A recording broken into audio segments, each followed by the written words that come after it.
What's up mga ka-recap? Kung gusto nyo ang mga ganitong content about time travel and sci-fi, huwag kalimutang mag-subscribe at i-like ang video na ito upang magganahan ako sa pag-upload ng mga bagong videos at sabay-sabay tayo mag-enjoy. Halika, simulan na natin! Ngayon, ikwento ko sa inyo ang recap ng TV show na pinamagatang 11/22/63, kung saan ang isang lalaki na may paraan para makapunta sa nakaraan ay sinusubukang pigilan ang pagpaslang kay JFK. Iwan ng inyong mga hula sa ibaba kung paano magtatapos ang kwentong ito. Ngayon, tignan natin kung paano ito nagwakas. Nagsisimula ang palabas sa isang lalaking nangangalalang Harry na nagsasalaysay ng isang karanasan mula sa kanyang kabataan kung saan pinatay ng kanyang ama ang kanyang ina at mga kapatid noong gabi ng Halloween noong 1960. Matapos siyang magsalaysay, ang guro ng adult class na si Jake, pati na rin ang mga miyembro ng klase ay labis na naengganyo sa kwento kaya pinuri ni Jake si Harry at binigyan pa niya ito ng mataas na marka. Kalaunan ng araw na iyon, nasa isang diner si Jake kung saan ang may-ari na si Al ay nagtatanong tungkol sa naging araw niya. Hindi nagtagal, dumating ang dating asawa ni Jake na si Alice at dala ang mga papeles ng diborsyo para pirmahan ni Jake habang bumalik naman si Al sa counter. Habang abala sina Jake at Alice sa pagpirma, pumasok si Al sa likurang silid ng diner na tila kahina-hinala. Nang umalis si Alice, bumalik si Al na sobrang namumutla at hindi maintindihan ni Jake ang nangyari dahil kanina lamang ay mukhang maayos pa si Al. Gusto agad ni Jake ng mga sagot, ngunit sinabi ni Al na bumalik na lamang siya kinabukasan. Kinabukasan, sinabi ni Al na ang tanging paraan para maipaliwanag ang lahat kay Jake ay ang payagan siyang dumaan sa isang aparador. Hindi ito maunawaan ni Jake, ngunit pumayag siya. Nang dumaan siya rito, nagulat siya nang napunta sa ibang lugar na para bang dumaan sa isang portal. May isang lalaking nagsabi sa kanya na hindi siya dapat naroon, ngunit hindi siya nakinig at agad siyang bumalik. Ipinaliwanag ni Al na ang aparador ay patungo sa taong 1960 at doon siya napunta habang kasama ni Jake si Alice. 3 taon siyang nanirahan doon kahit na 2 minuto lamang ang lumipas sa kasalukuyang panahon. Sinabi ni Al na iisa lamang ang dahilan kung bakit niya ito sinasabi kay Jake para magawa ni Jake ang hindi niya nagawa. Pigilan ang pagpaslang kay JFK sa pamamagitan ng pagpipigil sa mamamatay tao bago pa mangyari ang pamamaril. Hindi agad makita ni Jake kung bakit napakahalaga nito, ngunit sinabi ni Al na naniniwala siyang magiging mas mabuting lugar ang mundo kung hindi napatay si JFK. Ipinakita pa ni Al kay Jake ang kanyang mga pananaliksik na makatutulong sa kanya kapag nagpasya siyang tumawid, kabilang ang mga pangalan ng mga taong posibleng sangkot sa pagpaslang. Binigyan din niya si Jake ng isang aklat na naglalaman ng mga laro na maaari niyang tayaan para kumita ng pera habang naroon siya.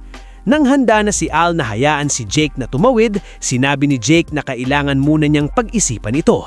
Hindi ito ikinatuwa ni Al, kaya pinapaalis niya si Jake dahil ayaw niyang maging walang silbi siya. Nang gabing iyon, nahirapan matulog si Jake at kinabukasan ay bumalik siya kay Al, ngunit natagpuan niya itong patay, tila tuluyang pinatay ng cancer na nakuha niya sa nakaraan.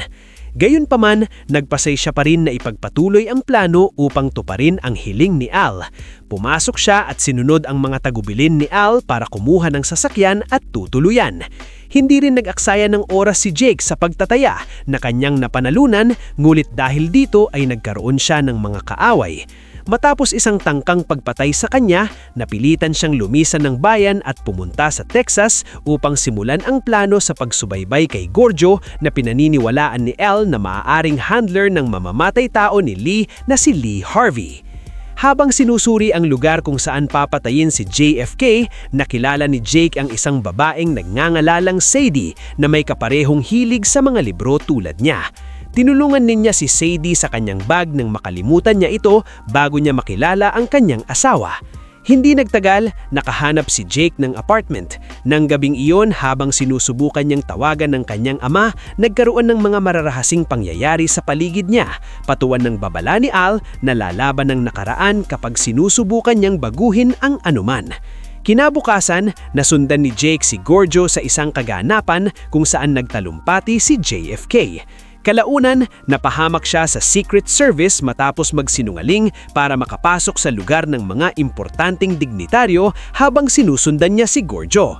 Matapos siyang pakawalan, ipinagpatuloy niya ang pagsubaybay kay Gorgio at natuklasan niyang nagtatrabaho pala siya para sa CIA na maaaring mga hulugan na siya rin ang nag-recruit kay Lee. Nang gabing iyon, pagbalik ni Jake sa tinutuluyan niya, nakita niyang nasusunog ito. Matapos mapatay ang apoy, pumasok siya at nakita ang pananaliksik ni Al sa aklat ng mga taya na bahagyang nasunog. Dahil dito, naniwala si Jake na mas magiging mahirap ang lahat, kaya nagpasay siyang lumisan ng bayan at bumalik sa portal. Ngunit sa kanyang paglalakbay, nagbago ang isip niya. Ayaw niyang bumalik ng walang ginagawa, kaya pinili niyang iligtas ang pamilya ni Harry sa masakre. Naalala niya ang kwento ni Harry at ginamit ito para hanapin ang kanilang tirahan. Nakita rin niya si ama ni Harry na si Frank at nagkaroon sila ng engkwentro kasama ang grupo niya matapos malaman ng isang bartender na si Bill na ang lalaking nagpakila ng manunulat, si Jake, ay nagtatanong tungkol kay Frank. Nang magtagpo sila, tila nasabik si Frank sa idea na may manunulat na magdodocument tungkol sa mga tao sa bayan. Napagtanto ni Jake na gaano kasama si Frank at na may malubha siyang problema sa bahay kasama ang kanyang asawa. Sa pagsisikap na pigilan ng masakre ng Halloween, binigyan ni Jake ng tickets ang ina at mga kapatid ni Harry para sa isang masayang Halloween party. Ngunit nalaman nito ni Frank at sinaktan ang kanyang asawa pagkatapos ay bugbog ni Jake na nasaksihan din ni Bill. Nang gabing iyon, bumili si Jake ng baril at nagpasay siyang kumilos ng gabing Halloween. Pinlano niya ang lahat, ngunit habang naghihintay siyang umatake pagdating ni Frank, biglang dumating si Bill dahil pinaghihinalaan niya si Jake. Lumabas na naghahanap din si Bill ng hustisya laban kay Frank dahil pinatay nito ang kanyang kapatid na babae na naging asawa ni Frank. Nang hindi pa rin maintindihan ni Bill kung bakit naroon si Jake, sinabi ni Jake na mula siya sa hinaharap at alam niyang napapatayin ni Frank ang kanyang pamilya ng gabing iyon. Nangyari ang lahat gaya ng inaasahan, ngunit si Jake naman ang nagkontrol sa sitwasyon at napatay nito si Frank bago umalis ng bayan. Sa kanyang paghinto, habang ipinapaliwanag ni Jake ang dahilan ng pagpatay kay Frank, dumating si Bill na may hawak na front page ng dyaryo na nagbabalitang nalapit na pagpaslang kay JFK. Lumalabas na naiwan ni Jake ang kanyang mga gamit sa tinutuluyan niya at natagpuan ito ni Bill. Kailangan ipaliwanag ni Jake ang lahat at kahit unang balak niyang umawis, hiniling niya kay Bill na ihatid siya sa Texas para maghanda sa pagligtas kay JFK, kapalit ng magandang bayad. Pagdating nila sa Texas, sinabi ni Bill na gusto niyang tumulong. Dahil kailangan ni Jake ng katulong, masaya niyang tinanggap si Bill para iligtas si JFK ng magkasama. Nagkunwari silang magkapatid at para sa kanilang misyon, kumuha si Jake ng 2 bahay, isa sa maliit na bayan kung saan naging guro siya at isa naman sa gaganapin maging kapitbahay nila si Lee pagdating nito mula Russia. Bago dumating si Lee, nilagyan nila ng listening devices ang buong bahay, kaya nang lumipat si Lee, naririnig nila ang lahat ng sinasabi nito. Paminsan-minsan ay dumarating din si Gorgio at habang binabantayan ni na Jake at Bill ang dalawa, napagtanto nilang si Gorgio ang nagtutulak kay Lee na patayin ang general na nagngangalang Walker na may ibang pananaw sa Amerika. Ipinahayag din ito ni Lee kay Walker na nasaksihan ni na Jake at Bill. Samantala, nagpatuloy si Jake sa pagtatrabaho sa paaralan at muling nakilala si Sadie na magiging librarian doon. Umibig siya kay Sadie, ngunit nagkaproblema ang kanilang relasyon nang matuklasan ni Sadie na may itinatago si Jake. Sa kabila ng sinasabi ni Sadie na iniwan na niya ang asawa niyang si Johnny, dumating ito sa bayan at tumangging pumirma sa mga papeles ng diborsyo. Tinangkari niyang takutin si Jake habang sinusundan nito si George, ngunit napahiya siya ni Jake gamit ang isang insidente sa kanyang nakaraan na ikinuwento ni Sadie. Sa kabilang banda, tila nagkakagusto si Bill sa asawa ni Lee na si Marina kahit may anak na ito kay Lee. Ilang beses naiis na makialam si Bill kapag sinasaktan ni Lee Marina, ngunit pinipigilan siya ni Jake upang maiwasan ang anumang direktang ugnayan kay Lee. Nang gabing inaasahan na babaril si Lee kay Walker, hindi nakarating si Jake para makita kung sino ang bumaril kahit nababala ni Al na kung si Lee ang bumaril, siya rin ang papatayin kay JFK. Sa araw din iyon, nakatanggap si Jake ng tawag kay Johnny na nasa bahay ni Sadie at naghihiganti sa mga sinabi ni Jake. Pinapapunta siya doon kaya ipinagkatiwala ni Jake kay Bill ang pagsisiyasat kung sino ang nagtangkang pumatay kay Walker. Sa bahay ni Sadie, sinaktan ni Johnny ang mukha niya at pinilit si Jake na uminom ng bleach. Sa kasuwinang palad, dumating ang ilang estudyante at habang binubuksan ni Jake ang pinto, sinabi niya na tawagan ang pulis. Hindi nagtagal, nagawa ni Jake na ibuhos ang bleach sa mukha ni Johnny at magkasama nilang napatay siya ni Sadie. Nawala ng malay si Sadie at dinala sa ospital. Samantala, unang beses na nakilala ni Bill si Lee matapos nitong makita si Bill nakausap si Marina sa hagdanan. Binigyan pa siya ni Lee ng aklat ni Karl Marx at sinabing handa siyang pag-usapan ito balang araw. Gaya ng plano, dumating si Bill sa bahay ni Walker ng gabing iyon, ngulit na distract siya at hindi nakita kung sino ang bumaril na labis na ikinadismaya ni Jake nang marinig niya ito. Pagkalipas ng ilang linggo, umalis si Marina sa bahay matapos magsawa sa paraan ng pakikitungo ni Lee sa kanya.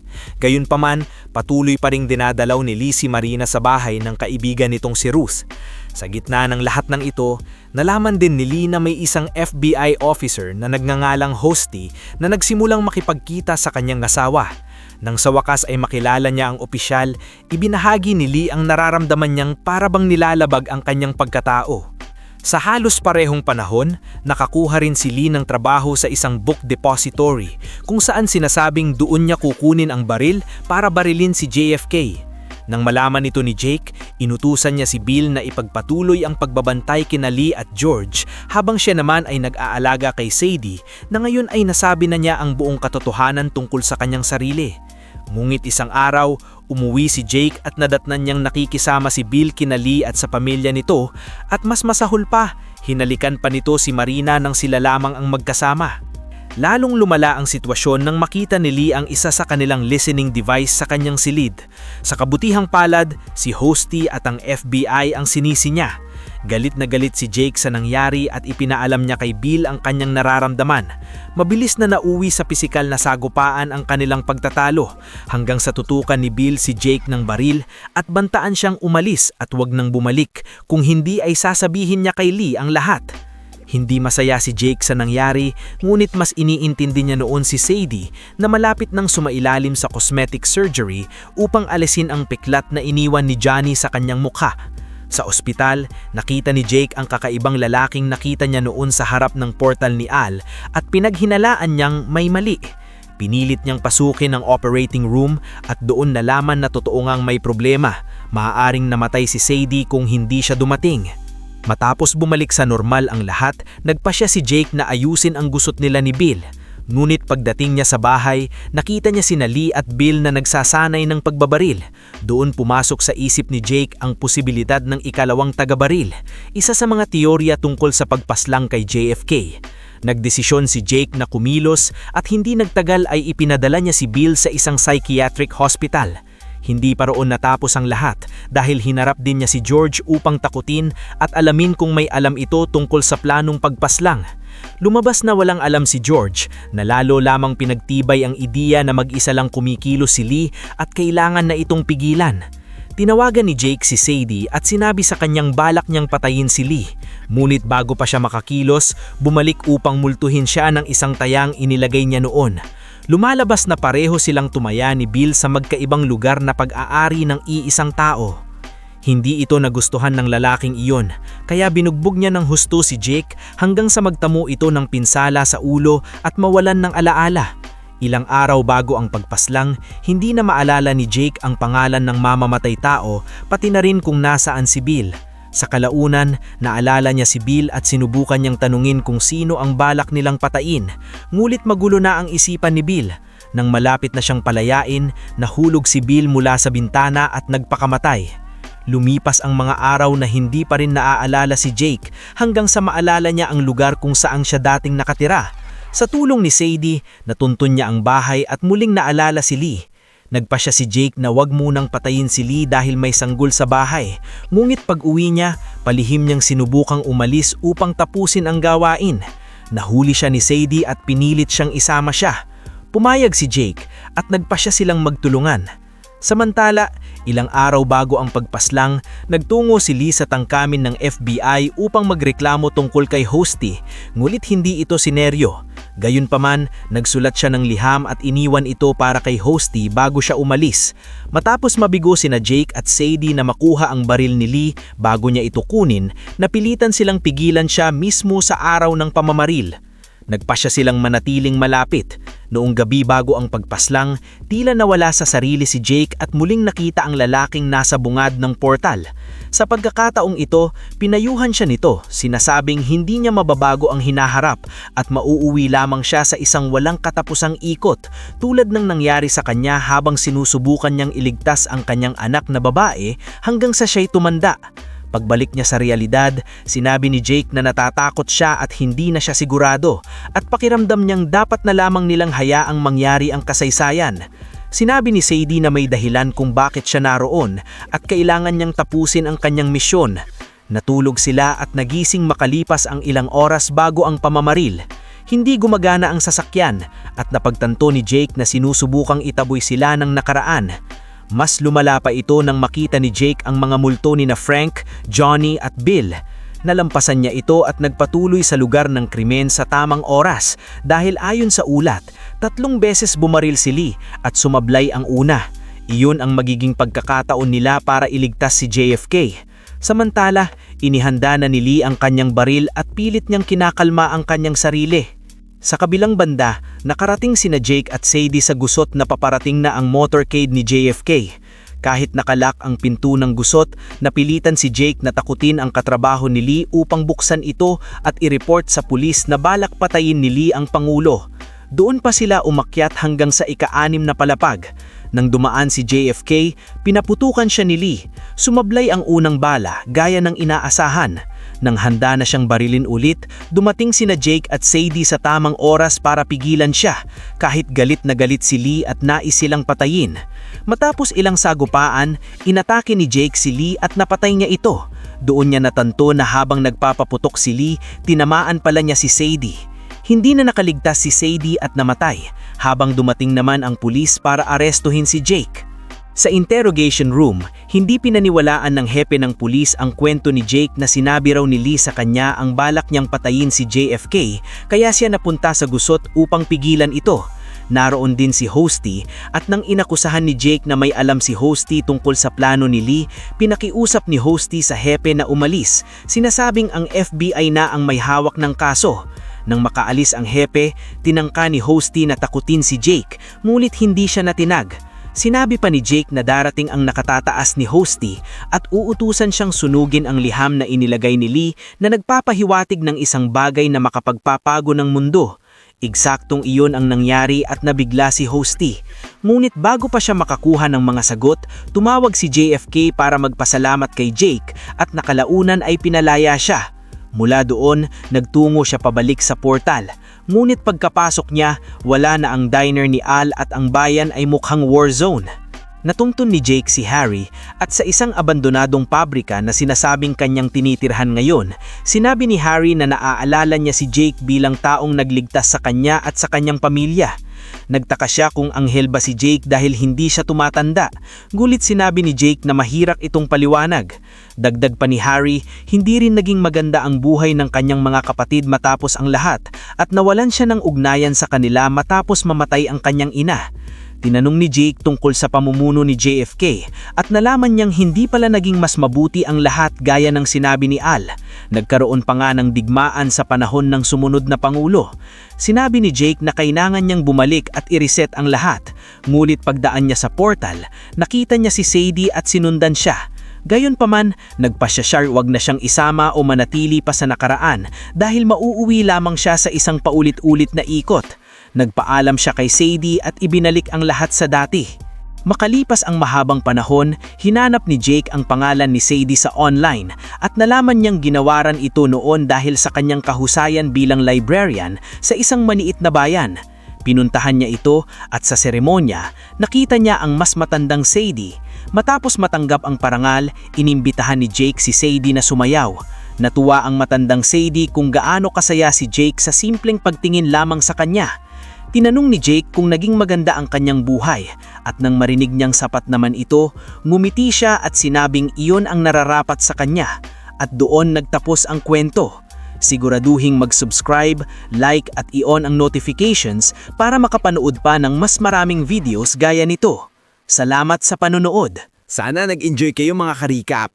Anong masasabi niyo sa movie natin ngayon? Mag-iwan ng komento sa baba. At huwag kalimutang mag-subscribe sa ating channel para sa mga new updates at uploads. Kita-kits sa susunod na kwento. Salamat at mag-iingat tayong lahat!